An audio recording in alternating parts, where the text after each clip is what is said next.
Welcome to Live Daf, your online Daf Yomi Shir. Shalom Aleichem and welcome back to today's Daf, which is Maseches Kesubos Daf Ayin Ches. We begin a brand new parak. Says the Mishnah, Ha'isha shenaflu non nechasim. We all know about nichsei melug. A married woman owns property, so the actual property, the principal, is hers. Why is it called nichsei milug? Milug assets. Milug means to skim off the feathers of the bird. Husband skims off the nechasim. He gets the income, the peris, the produce of those nechasim, as per the takanas chachamim. He gets the peris. He also has an obligation in exchange for those peris. Peris is his, and pir koina is hers. He must redeem her if and when she is taken into captivity. That was the takanas chachamim, which we discussed back in the Masechta. He gets peris, and she gets pir koina. So what happens if ha'isha shenaflo nechasim achaloitis aris? This zechus, this peris rights given to the husband, of course, only gets activated once he actually marries, but not during engagement, right? So we have an isha shenaflu lo nechasim, who had acquired assets. She inherited, she got it as a gift. She found some things, achaloitis aris, prior to engagement, and now she is engaged. In this case, it's clear she has a full right to do whatever she wishes with those properties, with those assets. Moedim Beis Shammai, Beis Hillel, both Beis Shammai and Beis Hillel agree, Shemecheres, V'noisenes, V'kayim, she can sell, she could give it away as a gift, and it stands. Why? Because she got it prior to engagement. But what happens if Naflu La Mishanis Arsa?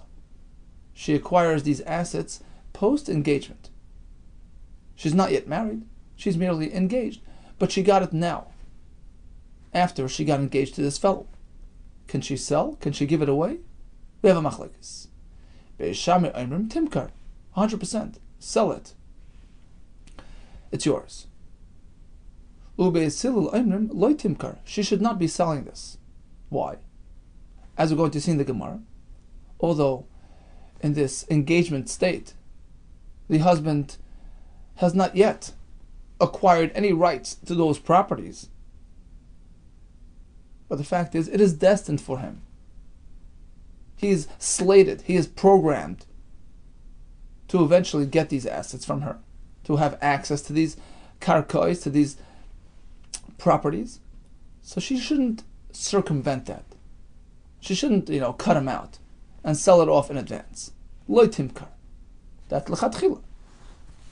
But Elu ve'elu moedim all agree, she'im amachra, v'nas nakayim. If she goes ahead and sells, or gives it away, it works. Now the question is, why? How come? Rabbi Yehuda. So Rabbi Yehuda tells us, Amru Chachamim, the Chachamim asked, L'fnei Rabbi Gamliel, they asked a question to Rabbi Gamliel. If an Isha is engaged, she's already somewhat his wife. Since he acquired the Isha by way of engagement, we're speaking, in the time of Chazal, so Kiddushin is sort of a wife already. She's an Eshes Ish. So even engagement is already considered his. He was Zeichan the Isha, Lo Yizka ben Nechasim, so why shouldn't he have access to her properties as well? Just as by a married woman. That was the question posed to Rabbi Gamliel. Amar Lahem, he responds as follows, using poetic language. We're embarrassed about the new ones. You're going to go roll on to us the old ones as well? What do you mean to say? Boishim is literally ashamed and embarrassed. He meant to say like this. We have a difficult time explaining our position as per the recently acquired properties. Meaning, I have a hard time explaining why a married woman who goes and sells her properties, why that sale is not valid. I have difficulty explaining that. The new properties, the most recent properties. And you're going to go ask me, why could she sell the old ones that she got prior to marriage? Even the ones that she acquired during marriage. I have a difficult time explaining why she can't sell those. You're going to go add the old ones as well? The ones that she got prior to marriage? It's pretty clear that the ones that she had beforehand, she can sell. Okay, so in the first part of the Mishnah, up until this point, we discussed what type of case? An arusa, an engaged woman. We had two elements of the arusa. We had two aspects, two variations of this halacha. Properties acquired prior to arrangement, to engagement. All agree she can sell, she can give it away. Properties that she got post-engagement. Remember, she's still engaged, but she got it in her current state. B'diavad, of course she can sell it. But Beis Hillel maintain l'chatchila, don't circumvent your future husband, don't sell it. Now we're going to proceed to a married woman. Up until now, it was an arusa, engaged. Now it's married. No flula mishenisis. She's already married, and now she gets a hold of properties. Elu ve'elu moedim all agree in this case. If she decides to sell or to give it away, the husband has first claim, first rights. He can extract these properties from the buyers. So in this case, she's married, and that's when she got those properties, post-marriage. But achaleinisis, she acquired these assets prior to marriage, during engagement, for instance. Venisis, and then she went and she married. This is a bit tricky. Currently she's married, but when did I get those things? Before marriage. What happens now? Rabban Gamliel Omer, b'diavad she can sell it off. Im machra v'nos nakaim, if it so happens that she sold, that she gave it away, it is a legally binding transaction. And according to one sheet in the Gemara, she can even do this l'chatchila. Why? Because when did she get these properties? Before I got married. Ha'amar b'chanina ben Akavya. So B'chanina says like this. Amru l'fnei Rabban Gamliel. The Chachamim asked Rabban Gamliel, why? Why do you say that if she sells off these properties, it works? Look, he acquired the Isha. He married her. Why shouldn't he have rights to her properties? So just like the properties that she acquired during marriage, she cannot sell. Even b'diavad, she can't sell it. Likewise, properties that she acquired before marriage, but then went ahead and got married. Those properties are in the hands of the husband. What's the difference between this case and that? Amar lehem, Rabban Gamliel responds very similar to before. Ala chadashim anu boishim. We have a difficult time explaining the recently acquired properties, meaning post-marriage properties. Why it is so that the husband can just take it away from the buyer, from his wife's buyer.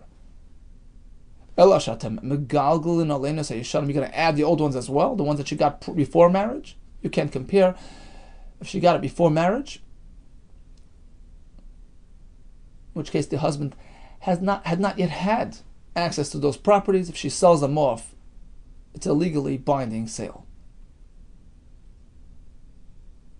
Rabbi Shimon Choylek bein nechasim and nechasim. According to Rabbi Shimon, if she acquired assets or properties prior to marriage and then went ahead and married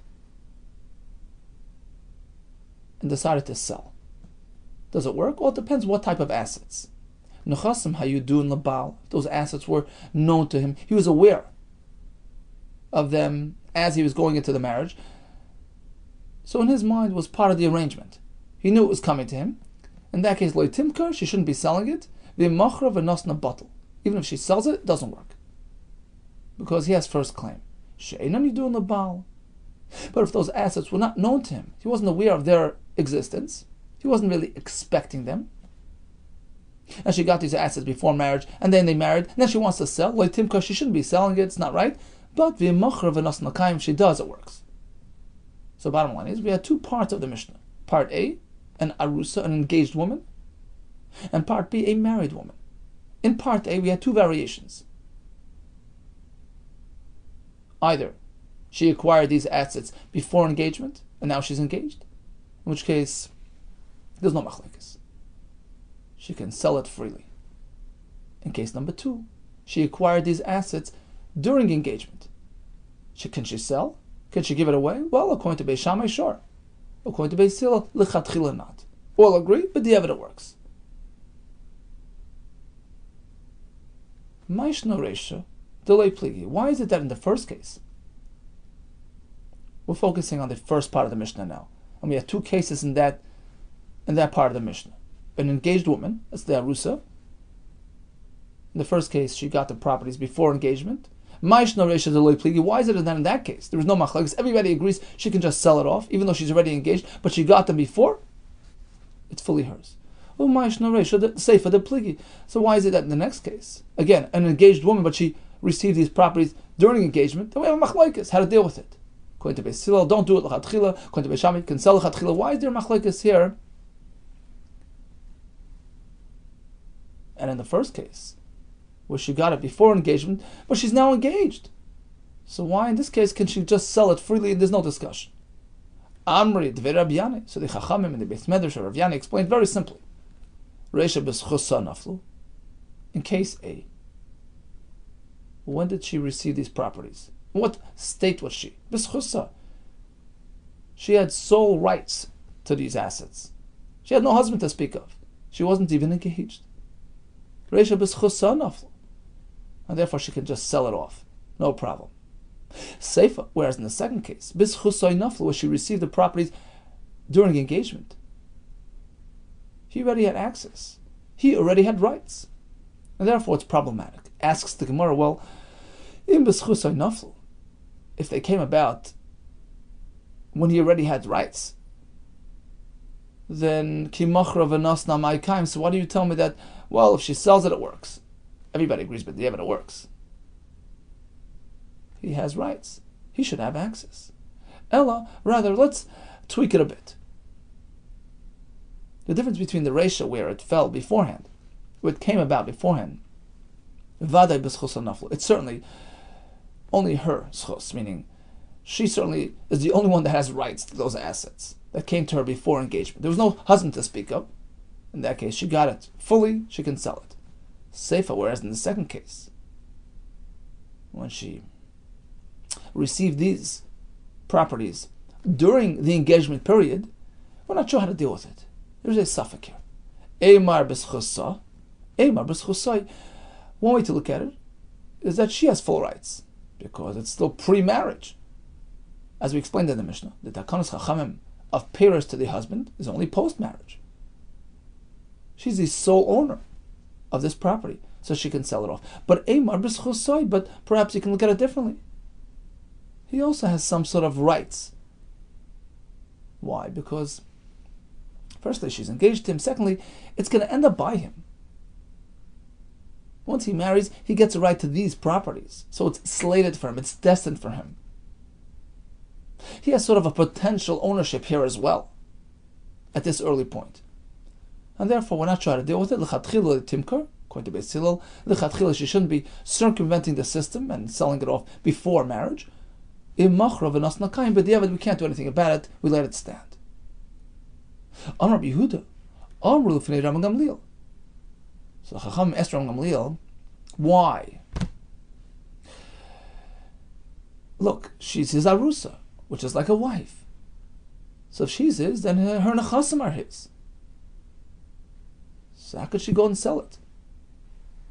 Now we're speaking about the first part of the Mishnah again, the arusa. We're focusing on case B. She got the stuff after engagement. But the evidence she sells, it's okay. But l'chatchila, Beis Hillel discouraged her from selling it. Chachamim were asking on this. Why? Now there are 2 ways to learn the why. Iboilu, the Bnei Yeshiva had a shaila. How do we learn their question? What was their question directed at? Which part of the halach? Rabbi Yehuda, who presented this dialogue, l'chatchila, was it focused on the l'chatchila, meaning how could Beis Shammai allow the Isha to sell off these properties l'chatchila? What do you mean? She belongs to him. Her stuff belongs to him as well. Oyadi Eved. Or were they directing their question and their challenge on the Eved part of the halacha? Meaning, the question was but the Eved, it shouldn't work. Everybody agreed that b'diavad it works. Even Beis Hillel, who discouraged l'chatchila, but b'diavad, she does it after the fact it works. Their question was on that. What do you mean? It shouldn't work. Tashma, we're going to have a raya. The second way is the correct way. They had a problem with the din altogether. She's engaged. She's his. Even if she went and sold these properties that she acquired, during engagement, it's not a valid sale. That was the question. Tashma, the Tanya, Rabbi Yehuda.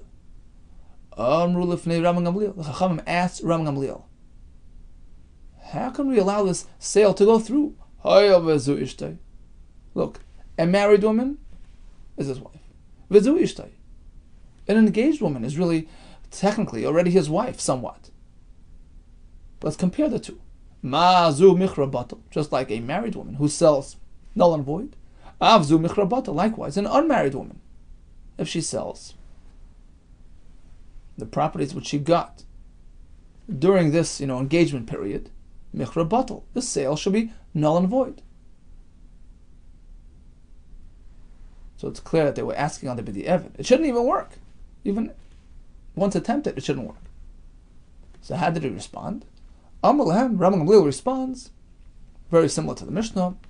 Ala chadashim on a boishim. We're not sure how to explain the halacha, which says that a married woman who sells her properties, that sale doesn't work. We have a difficult time explaining that. You want to add the old ones as well? You're suggesting that even properties acquired and sold during engagement shouldn't be a valid sale? Okay, bottom line is, Shmamino, it's clear, the Eved Ka'amar Shmamino, that the discussion was focused on the Eved. An Isha who was engaged, received properties, she sold it off, but the Eved all agree it works. The question was why? We have his answer as well. Tanya, we have in a Brisa a slightly different version of this dialogue. Our Mishnah was Rabbi Yehuda's version of events. This is what the Chachamim asked Rabbi Gamliel, and this is how he responded. Tanya, Rabbi Chanina ben Akavya, he had a different version of events. Loikach Yeshivan Rabbi Gamliel Chachamim. Rabbi Gamliel did not have to resort to this poetic response. The new ones, the old ones, and sort of, sidestep the issue in that manner. Right? This is a sort of a roundabout way of responding. Well, the new ones and the old ones. He could have answered so much more simply and more directly. Elokach Yeshivan, rather, he responded as follows. What was their question? They were comparing a married woman to an engaged woman. What's the connection?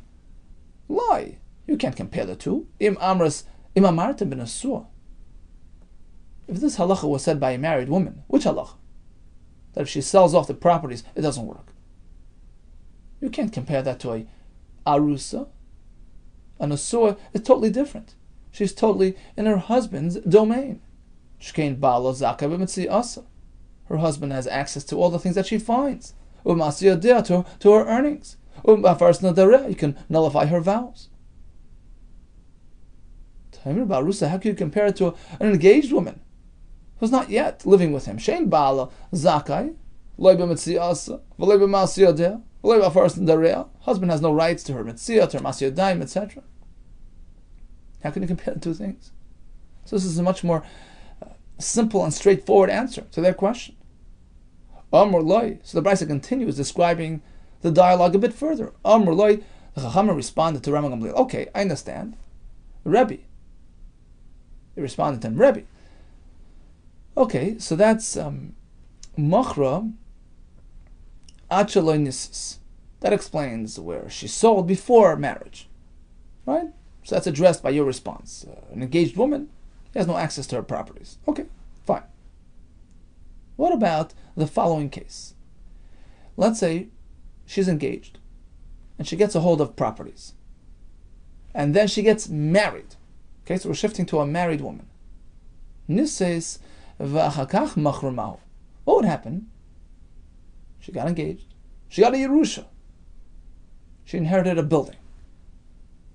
She didn't do anything at this point. She married and then sold them off. Mahu, what would you say in this case? Amarlu, he responds, well, even in this case, the fact is, she got the assets prior to marriage. It's hers. So even though she's currently married, she has a full right to sell those assets. See, in the Mishnah we spoke about b'di'evid, right? Once she's married, she sold the properties which she received before, and it works b'di'evid. Here, according to Rabbi Chanina ben Akavia's version of Rabbi Gamliel, it works even l'chatchila. Why? Because when did she get it? Before marriage. Avzu, even in this case, ma'cheres, v'nersenes, v'kayim, she can sell it, she can give it away, and it works. Oh, here comes the question. Now they had a good question. What are we speaking about? An engaged woman or a nesua? Speaking about a married woman, a nesua, fully his wife. How can she go and sell properties in her current state? Once he married her and he fully acquired her as a wife, shouldn't that give him rights to her properties as well? Right? So just like a married woman who acquires properties during marriage, in her married state, she can't just sell them off. That's a simple halacha, straightforward halacha. But here we're speaking about things that she got before marriage, but she's currently married. What would be the difference between the two? Oh, that's the difference. Amar Lamsi responds, we're unsure how to explain the first halacha. Why she can't sell properties which she acquired during marriage, which we know doesn't work, right? But it's hard to explain that as well. Leave it at that. Don't add more. You're going to add the old properties as well? Things that she got prior to marriage? So even though she's currently married, but she got them beforehand. In this case, I maintain, even l'chatchila, she can sell them off. But that doesn't really match up with the Mishnah, because in the Mishnah we learned that once a woman is married, even properties which she received before marriage, she decides to sell it now. It works b'di'evid, but not l'chatchila. And here he's saying that she can go l'chatchila and sell those properties. That's going to be a kasha, v'anan tanan. But look at our Mishnah where we learned Achilei Nisis. She acquired nechasim prior to marriage. V'nisis and then proceeded with marriage.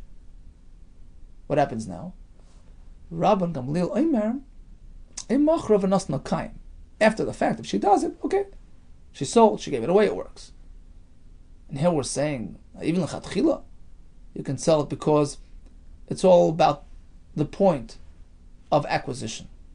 She got it before marriage, it's totally hers. In the Mishnah it says it only works by the Yevid, because we focus on her status right now. She's a married woman. Let's revise the version of the Mishnah.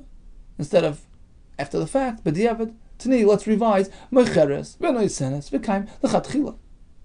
Initially, she can just go, sell, and give it away. Her Papa Amar, well, I have another terrace to this apparent contradiction. Again, we're speaking about an Isha who's currently married. So if she receives stuff now, certainly it doesn't work. Even if she sells, null and void.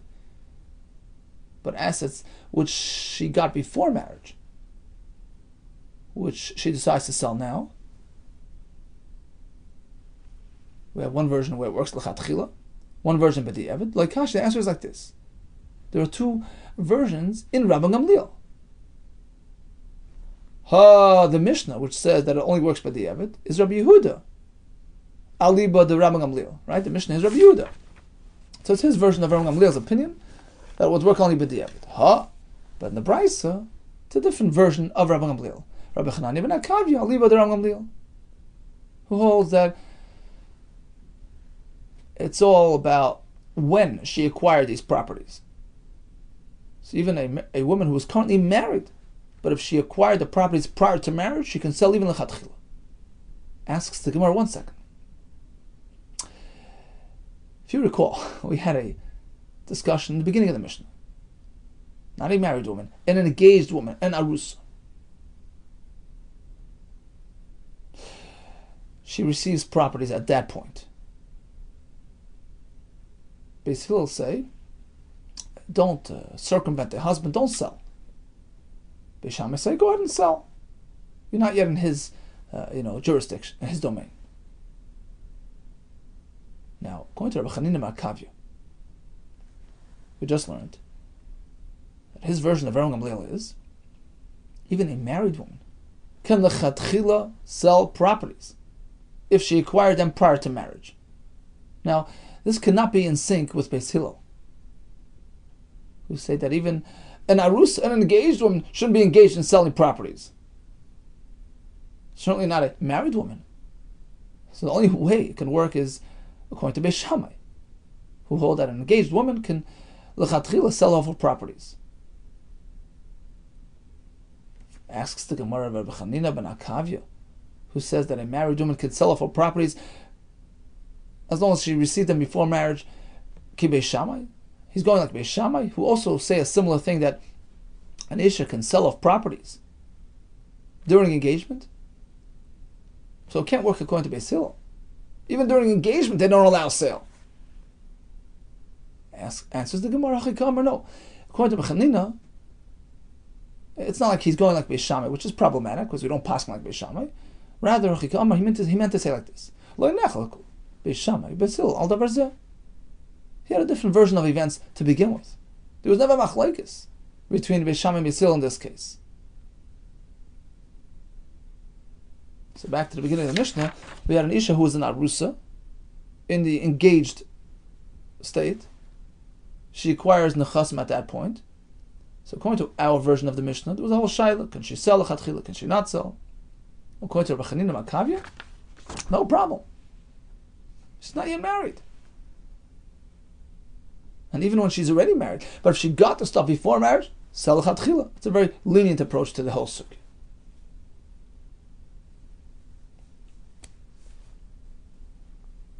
So bottom line is, an isha who's already married, can she sell her stuff? Well, things that she got now, she can't. Things that she received prior to marriage, but now she's married. So at this point, we had two shittas. Actually, two versions of Rabbi Gamliel's shita. According to version 1, she can sell it even lechatchila, because we focus on the moment of acquisition. You got it before marriage, it's totally yours. It's not included in the kanas chachamim of the baal with the pairs. It's totally yours. According to version 2 of Rabbi Gamliel, being that she's already married now, l'chatchila, you shouldn't be selling these. Here comes a third shita that even b'diavad it doesn't work. Rav Shmuel, they both told us, bein shenaflo nechasim ashalei nisarsa. If we're speaking about a married woman, whether she got the nechasim prior to engagement, but now she's married, bein shenaflo nechasim mishenis arsa, or whether she got them during engagement, but now she's married v'nisis, she decides to sell, it doesn't even work, b'diavad. Habal moitzi, the husband has the ability to extract these properties from their buyers. He has first rights, first claims. His kayach is so strong, even b'diavad he can go and nullify the sale. Well, that's totally inconsistent with any shita that we just had.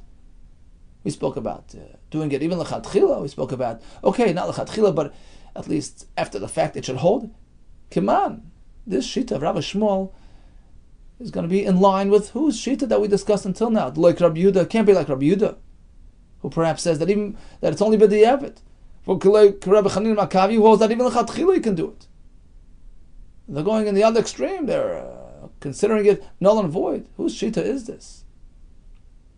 Answer: Inu da Amri Rabbi Seinu. Rabbi Shmuel will be in line with shitas Rabbi Seinu, the Sanya Rabbi Seinu, Chosru v'Nimnu. They took account, and they concluded as follows. They took a very strict approach to this whole sugya. Bein shenafla ashalatis aris, a married woman who acquired properties, whether before engagement, but now she's married, or bein shenafla mishenis arso, she received these properties post-engagement. V'nisis, bottom line is, but now she's married, don't take her with his properties. Habal moitzi madalakuches, if she sells, husband can extract from their buyers. So now we have three shittas. In which case, a case of a married woman who happened to get a hold of assets prior to marriage, but now she's married. Can she sell? According to one approach, yes. It's the point of acquisition that interests us. She got it before marriage. She's fully a full owner of those properties. The other shita says, b'diavad, it works. According to Rabbi Shmuel, which is Rabbi Seinu, the husband takes over. Once he marries, he totally takes over the whole deal. And even if she should decide to sell, it's null and void. Now, we spoke about a married woman who acquired properties prior to marriage. Three shittas. But Mishanisis. Suppose she gets the Yerusha while she's already married. All agree she has no business selling these properties. And even if she sells it, it's null and void. That's what the Mishnah teaches us. Lema Tanina. So perhaps our Mishnah is a raya l'takana Usha, to the famous takana established by the Bezdin, the Sanhedrin Agadol, when they were stationed in the town of Usha. That what? That the husband has first rights. In Usha they made a takana that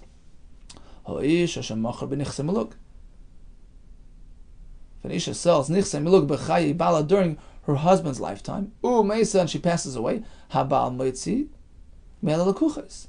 The husband can turn around and take back the properties from their buyers.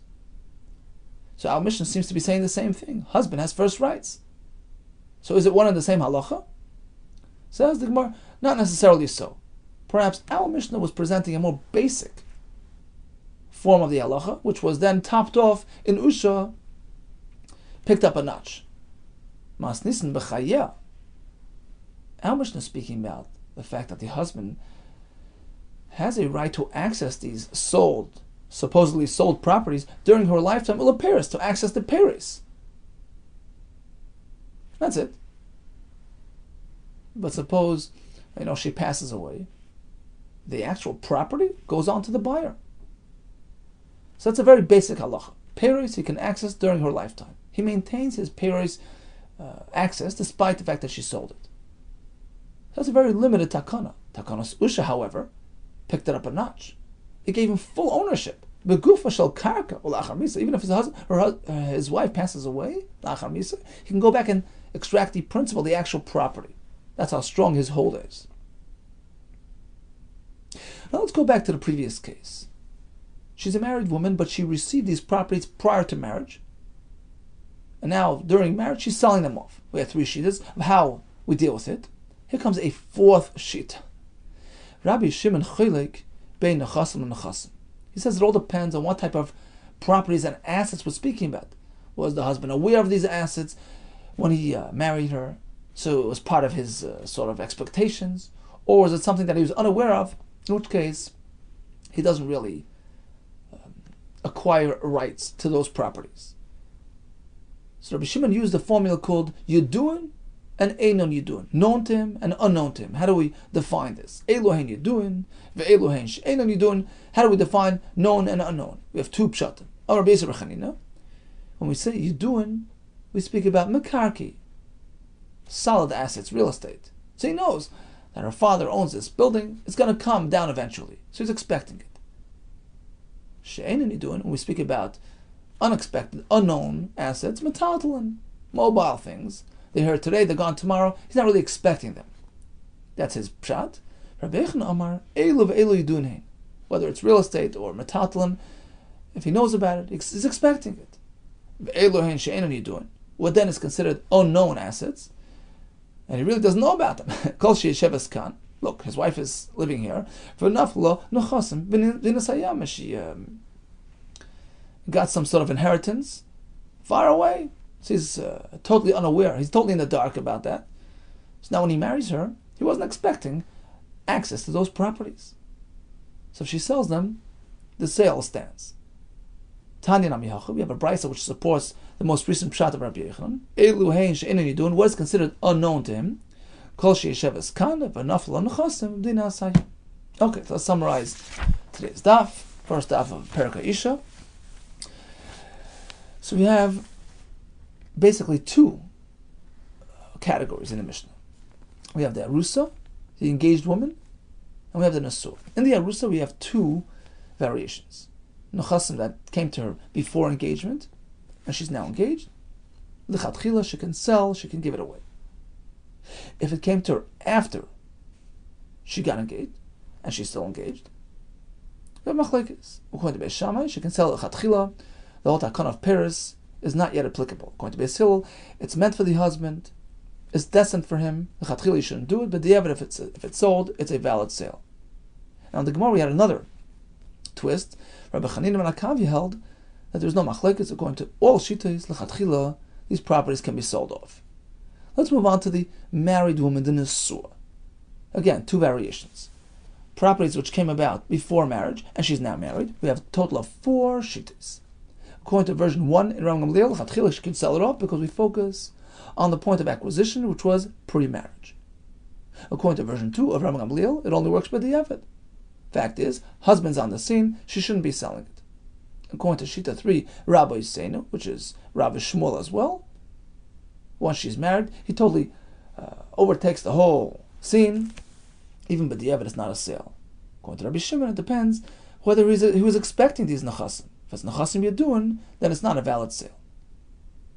What about nechasim which came about after marriage? So she's now already married? According to all shittas, even if she should decide to sell or to give it away, it doesn't work. Now we have 2 aspects of this takana. Our Mishnah, which is a more limited type of zuchus, that he gets the Paris during her lifetime, even though she sold it. She maintains that access. According to Takanas Usha, we lift it up a notch higher. He actually has rights to the guf, to the karka, to the actual principle, to the property itself. Even upon his wife's passing, he can go ahead and take it back from the buyer, because the Chachamim gave him sort of ownership, first rights, first claims to all her assets, and therefore the Baal is moitzi miyad halakuchos. All the best to you, and Hatzlacha Rabbah.